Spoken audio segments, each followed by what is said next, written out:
तो आज अभी हम कबीर का जो पहला पद है वो पढ़ेंगे, एक एक शब्द का भावार्थ समझते जाएंगे कि हम तो एक एक करी जाना, हम तो एक एक करी जाना, दोई कहीं जिनई को दो जग जिन नाहिन पहचाना। यानी कबीर है वो ईश्वर के बारे में बात कर रहे हैं। किसके बारे में? ईश्वर के बारे में। अब देखो क्या था, कबीर का जिस समय जन्म हुआ उस समय इस्लाम भी अपने प्रभुत्व काल पे था, चरमोत्कर्ष पे था, और हिंदू धर्म तो उस समय था ही। तो हिंदुओं में और इस्लाम में एक बहुत बड़ी जो अंतर था वो था, इस्लाम एकेश्वरवादी था और हिंदू बहुदेववादी थे। तो हिंदू अलग अलग देवताओं को मानते थे, अलग अलग, अपन कहते राम, वो कहते नहीं अल्लाह है, तो ये अलग, इन सब से मिलकर के तब कबीर ने इनको कहा कि हम तो एक एक करी जाना। यानी कबीर कहते हैं कि हमने तो जान लिया है एक एक, यानी सब लिया है कि जो ईश्वर है वो क्या है, ईश्वर एक ही है। कबीर कह रहे हैं कि मैंने ये समझ लिया है कि जो ईश्वर है हम तो एक एक करी जाना। जाना का मतलब होता है जानना या समझ लेना। हमने तो ये समझ लिया है कि जो ईश्वर है वो क्या है, एक है। एक एक करी, एक का मतलब क्या है यार, एक का मतलब है ईश्वर, ये ध्यान रखना ना। एक का मतलब क्या है, एक एक, यानी एक का मतलब एक, दूसरे एक का मतलब है ईश्वर। यानी ईश्वर है वो क्या है, एक ही है। दोई, दोई का मतलब होता है दो, ठीक है, दोई का मतलब होता है दो, दो संख्या के हिसाब से। तो दोई कहे तिनई को दो जग जिन नाहिन पहचाए। दोई कहे तिनई, दोई कहे यानी दो कहते हैं, तिनई यानी उनको। तिनई का मतलब क्या है, तिनई का मतलब है उनको, तिनई का मतलब, यानी कबीर कह रहे हैं हमने तो ये जाना है कि ईश्वर है वो एक ही ईश्वर है। और जो ईश्वर के बारे में दो अलग अलग धारणाएं रखते हैं, या फिर जो लोग ये मानते हैं कि ईश्वर एक नहीं ईश्वर दो है, तो उनके बारे में कह रहे तो तिन्ही को दो जग जिन नाहिन पहचाना। दो जग, दो जग का मतलब होता है नरक। दो जग का मतलब क्या होता है, नरक। तो अपने हिंदू धर्म में ये मान्यता है कि नरक और स्वर्ग होता है अलग अलग है। अपन ये मानते हैं स्वर्ग देवलोक, स्वर्ग लोक, स्वर्ग लोक, भूमि लोक, फिर पाताल लोक, ऐसे मानते हैं। तो कबीर ये कह रहे हैं कि जो दो जग के बारे में बात करें, दो ही कहे तिनई को दो जग नहीं जिन नाहिन पहचाना। नाहिन यानी नहीं, पहचाना यानी जानते। यानी कबीर ये कह रहे हैं कि जिन्होंने ईश्वर के वास्तविक स्वरूप को नहीं जाना है, ईश्वर के अद्वैत स्वरूप को नहीं जाना है। मैं कल भी बताया था आपको अद्वैत क्या होता है। अद्वैत का मतलब होता है इसके अंदर आत्मा और परमात्मा की सत्ता स्वीकार की जाती है। आत्मा व परमात्मा, आत्मा है वो परमात्मा का एक अंश है, परमात्मा से आती है और पुनः वापस परमात्मा के अंदर विलीन हो जाती है। तो कबीर ये कह रहे हैं कि ये यहाँ इसमें क्या है, अद्वैत यानी दो रूप है, आत्मा और परमात्मा, इसके अलावा कुछ भी नहीं है। जो ये अलग अलग लोग कह रहे हैं ईश्वर को अलग अलग मान रहे हैं, अलग अलग धारणाएं मान रहे हैं, इस प्रकार से कोई भी ईश्वर अलग अलग नहीं है, ईश्वर एक है। और जो ये दो कह रहे हैं वो तो बिल्कुल भी इनके बारे में कुछ भी नहीं जानते हैं। और वो कह रहे हैं मैंने तो अद्वैत रूप को पहचान लिया है और ईश्वर है वो एक है। अब उसके लिए वो तर्क दे रहे हैं, तो कह रहे एक ही पवन एक ही पानी एक ही ज्योति समाना। अब वो उदाहरण कह रहे हैं कि हालांकि जो लोग अलग अलग मानते हैं ना, उनको उदाहरण देकर के बता रहे हैं कि भाई आप ये मानते हो कि ईश्वर अलग अलग है, राम अलग है, कृष्ण अलग है, अल्लाह अलग है, ये अलग है, वो अलग है, तो इस प्रकार से मानते हो, आप वास्तविकता को नहीं समझ रहे हो।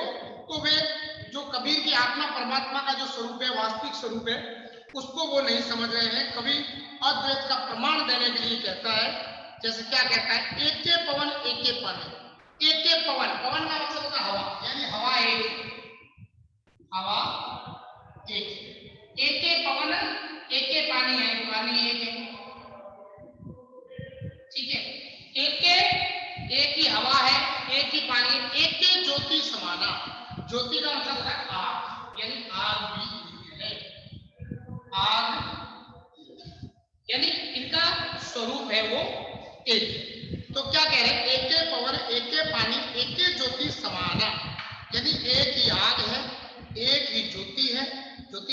प्रकाश, अपन ये भी बोल सकते हैं, ठीक है। एक के ज्योति, ज्योति को आग भी बोल सकते हैं, यहाँ पर प्रकाश भी लिख सकते हैं। प्रकाश या आग दोनों में एक ही बात है, तेज होता है उसके अंदर। तो वो कह रहे एक के, फिर कह रहे समाना, समाना का मतलब होता है व्याप्त या होना, या फिर अपने इसको बोल सकते हैं या, ठीक है। यानी हवा, पानी, आग या प्रकाश है, वो सब जगह एक ही व्याप्त है, अलग अलग नहीं। ऐसा नहीं है कि भारत में हवा है अलग चल रही है, पाकिस्तान में हवा अलग चल रही है, दूसरे प्रकार की हवा होती है, इंग्लैंड में हवा है उसका रूप दूसरा है, नहीं। हवा सब जगह समान रूप से चलती है। ऐसा नहीं है कि पानी का रंग भारत में तो नीला है, अमेरिका में काला है, ब्रिटेन में लाल है, तो ऐसा भी नहीं है। यानी पानी भी एक है, आग भी एक है, या प्रकाश है जो रोशनी है वो भी एक है। तो एके पवन, एके पानी, एके ज्योति समाना, यानी एक वायु, एक पानी और एक आग है, यह सब जगह व्याप्त है। जैसे इनका स्वरूप एक है, जैसे आग, पानी और हवा का स्वरूप एक है, कबीर कह रहे हैं कि जैसे ये तीनों एक है, वैसे ही ईश्वर भी एक है। यानी आत्मा और परमात्मा, मनुष्य आत्मा है और आत्मा के अंदर किसका वास है, तो परमात्मा का वास है। एक एक खाक गड़े सब भांडे, एक एक कोहरा साना। अब देखो एक एक खाक, खाक का मतलब होता है मिट्टी, खाक का मतलब क्या होता है, मिट्टी, ठीक है। एक एक खाक गड्ढे, गड्ढे का मतलब होता है बनाना, क्या होता है, यानी हम सब एक ही मिट्टी के हैं, बड़े गए, गड्ढे का मतलब बनाए हुए हैं या रचे गए हैं या हमको निर्मित किया गया। तो एक एक खाक गड्ढे सब भांडे, भांडे का मतलब होता है बर्तन, भांडे का मतलब क्या होता है, बर्तन। यानी हमारा जो शरीर रूपी बर्तन है ये एक ही मिट्टी से बना हुआ है, ठीक है।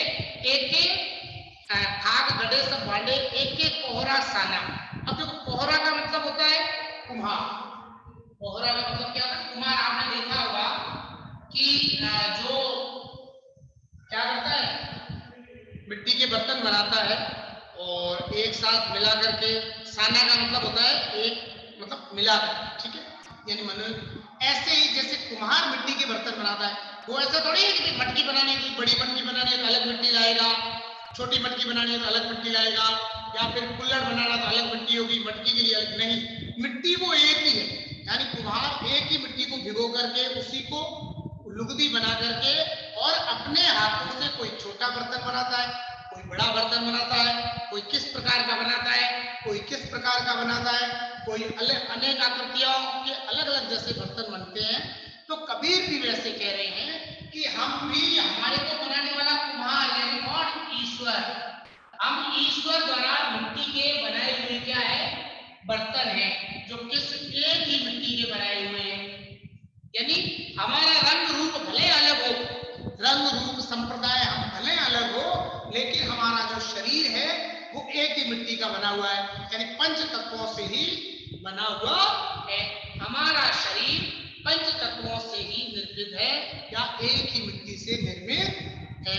हमारा शरीर एक ही मिट्टी से बना हुआ है या फिर एक ही मिट्टी से निर्मित है।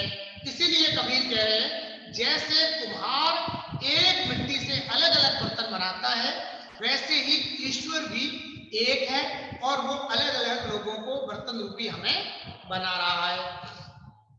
फिर कह रहे हैं जैसे बाडी काष्ठ ही काटे, अग्नि न काटे कोई। जैसे देखो, जैसे बाडी, बाडी का मतलब क्या होता है, बाडी का मतलब होता है बड़े, बाडी का मतलब क्या है, बड़े। अपने अपनी भाषा में अपन यहाँ जिसको बोलते हैं सुथार, तो लकड़ी काटने का काम करता है ना सुथार, तो सुथार है वो लकड़ी को काट सकता है, लेकिन उस लकड़ी के अंदर जो आग है उसको वो नहीं काट सकता, बड़े, ठीक है। क्या काटे, बढ़ई है वो क्या करता है, जैसे बाटी काष्ठ, काष्ठ का मतलब होता है लकड़ी, काष्ठ का मतलब क्या होता है, लकड़ी। यानी जिस प्रकार से जैसे बाटी काष्ठ ही काटे, यानी जैसे बढ़ई होता है या जो सुथार, अपन अपनी भाषा में जिसको सुथार बोलते हैं, जो सुथार है ये जिस प्रकार से क्या करते हैं, लकड़ी को काटते हैं, उसी प्रकार वे जिस प्रकार लकड़ी को काटते हैं, अग्नि न काटे कोई, लेकिन उस लकड़ी का एक गुण है, इस लकड़ी का एक गुण है, क्या है, उसके अंदर अग्नि रहती है, अग्नि या आग, यानी जलने। बहुत बड़ा लक्कड़ था, बड़ा लठ था, लंबा चौड़ा था। अब उसके अंदर क्या है, जलने का गुण है, उसके अंदर जो आग है, आप भले उसके कितने, जैसे ये मान के चलो इतनी बड़ी लकड़ी है, ठीक है, अब इसको यहां से काटो, यहां से, यहां से, यहां से, यहां से, यहां से, यहां से, यहां से, कितना काटो, अलग अलग काटो। अब इस सबको जलाओ एक साथ डाल दो, तो जितना समय ये बड़ा जो बड़ी लकड़ी है ये जलने में लेगी, उतना समय इसके टुकड़े भी लेगी।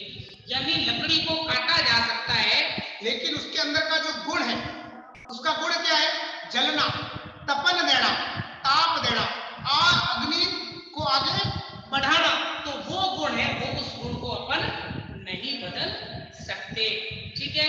यानी यहाँ क्या कहा गया है, यहाँ ये कहा गया है कि जिस प्रकार से हम अग्नि को नहीं काट सकते, सिर्फ लकड़ी को काट सकते हैं, उसी प्रकार से हम ईश्वर को नहीं, हम सिर्फ क्या है, एक निमित्त मात्र है, हम सिर्फ क्या है, एक निमित्त मात्र है, कार्य करने वाले हैं, या ईश्वर के क्या है, सिर्फ पुतले, ईश्वर के क्या है, सिर्फ पुतले हैं। सब घटी अंतरी तू ही व्यापक धरे स्वरूपे सोई, यानी जिस प्रकार से लकड़ी के अंदर आग या अग्नि रहती है, जिस प्रकार से लकड़ी के अंदर आग या अग्नि रहती है, उसी प्रकार से मनुष्य शरीर में कौन है, मनुष्य के शरीर में कौन है, ईश्वर। कौन है, ईश्वर का वास, किसका वास है, ईश्वर। यानी उसी प्रकार से मनुष्य के शरीर के अंदर किसका वास है, शरीर के अंदर ईश्वर का वास है। इसीलिए जैसे शरीर को नहीं काटा जा सकता, शरीर को काटा जा सकता है, लेकिन ईश्वर को नहीं देखा जाता। जैसे लकड़ी के अंदर आग दिखाई नहीं देती है, वो जलती है तब तपन देती है, वैसे ही ईश्वर दिखाई नहीं देता, लेकिन वो वास्तविक स्वरूप में हमारे अंदर है। सब घटी का मतलब सब जगह, घटी का मतलब क्या होता है, स्थान, घटी का मतलब क्या होता है, स्थान, यानी सब स्थानों पर, सब जगह या फिर सब स्थानों पर कौन है, ईश्वर ही ईश्वर है। यानी ईश्वर का जो वास है वो सब स्थानों पर है, ऐसा कोई भी स्थान नहीं है जहां पर ईश्वर नहीं हो। या फिर अपन ये कह सकते हैं कि आत्मा का जो वास है वो परमात्मा के बिना संभव नहीं है। यानी जहां आत्मा है वहां परमात्मा अवश्य है।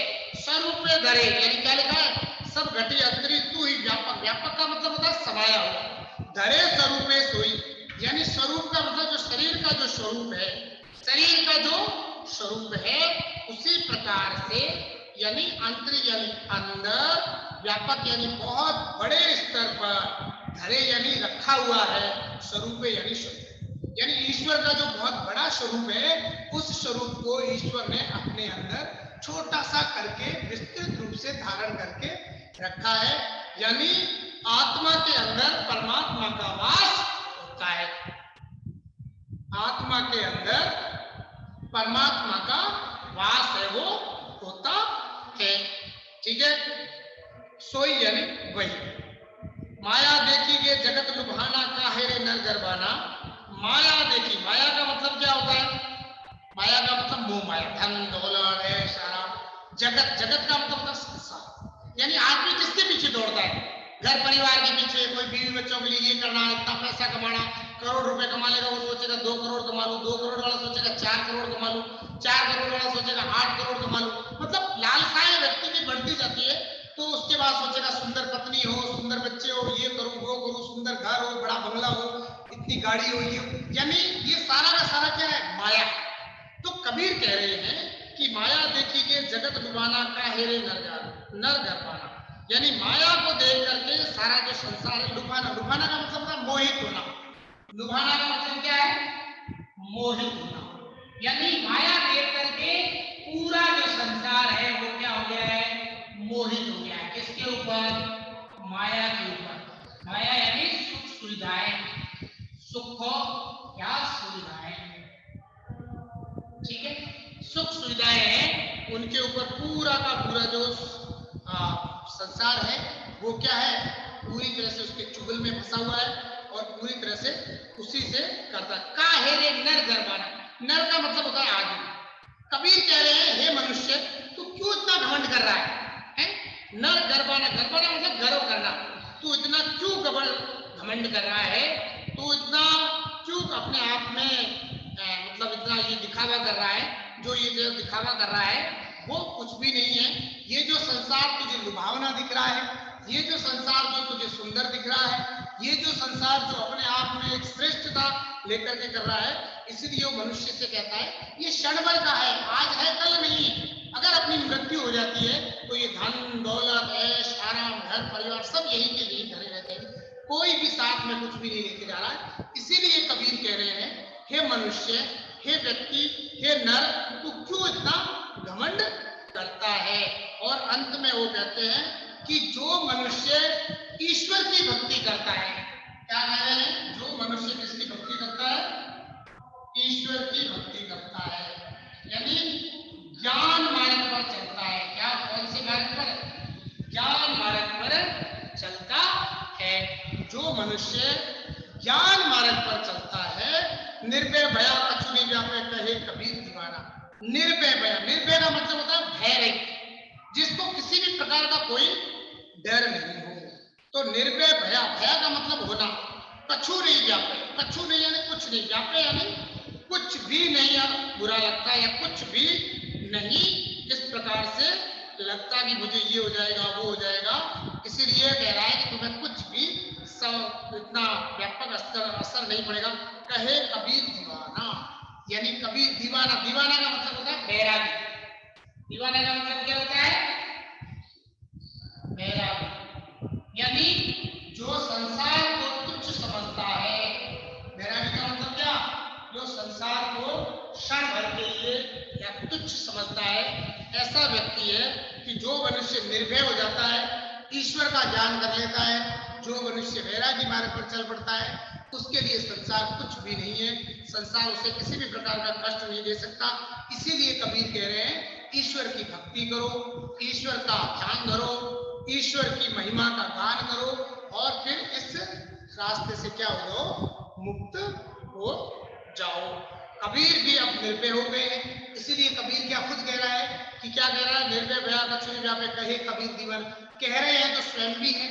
इसीलिए कबीर कह रहे हैं कि मैं भी इस सब से मुक्त हो चुका हूँ, मुझे किसी प्रकार का कोई डर नहीं है, मुझे किसी प्रकार का कोई भय नहीं है। मैं पूर्ण रूपेण से मुक्त होकर के और ईश्वर के प्रति क्या हो गया? बैरागी यानी दीवाना हो गया हूँ। ईश्वर की भक्ति में अपने आप को पूर्ण रूप से मैंने क्या कर दिया है? समर्पित है वो कर दिया है। ठीक है, तो इस प्रकार से पहले इस पद के अंदर कबीर ने सृष्टि के अंदर ईश्वर का वास बताया है। सृष्टि के प्रत्येक कण के अंदर ईश्वर का वास है, सृष्टि के प्रत्येक स्वरूप के अंदर ईश्वर का वास है। और ये बताने का प्रयास किया है कि जिस प्रकार से लकड़ी के अंदर जो आग है वो दिखाई नहीं देती, जलाने पर पता चलती है, उसी प्रकार से मनुष्य के अंदर ईश्वर का वास है, वो ऐसे ही नहीं दिखता। उसके लिए क्या करना पड़ेगा? ईश्वर का ध्यान धरना पड़ेगा, उसे तपस्या करनी पड़ेगी, उसे त्याग करना पड़ेगा, तब जाकर के और ईश्वर का जो वास्तविक स्वरूप है वो हमें समझ में आएगा। ठीक है, क्या कह रहे हैं? तब जाकर के और हमें ईश्वर का वास्तविक जो स्वरूप है वो समझ में आएगा। ठीक है, इतना करना है। अब अगर इसमें से कोई समझ में नहीं आया है तो बोलिए बेटा।